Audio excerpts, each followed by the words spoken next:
Активно реализуются партийные программы партии «Нур-Отан». В рамках Кедергисыз Келешек была оказана поддержка работе благотворительного фонда. Обо всем подробнее в следующем сюжете. Мария Романцова основала благотворительный фонд «Маруф» несколько недель назад. За это короткое время фонд уже помог ребенку, которому были приобретены необходимые лекарственные средства. Руководитель фонда обратилась за помощью в госорганы.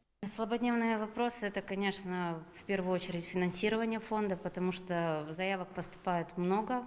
То, что необходимо детям, те же самые хирургические отсосы, они стоят денег.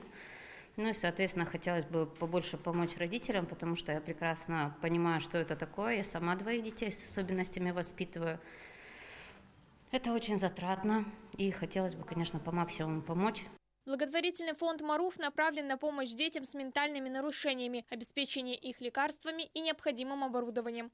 Я за то, чтобы помочь каждому ребенку. То есть я не хочу, как остальные фонды, их делить. Я хочу дать возможность всем получить помощь, потому что каждый родитель хочет, чтобы его ребенок жил, развивался и получал образование, лечение, то, что положено по Конституции. Сегодня в рамках программы партии «Нур-Отан» Кедергисыз Келешек руководитель фонда встретилась с представителями государственных органов, где ее консультировали по налоговой документации и тех нюансах, которые могут возникнуть.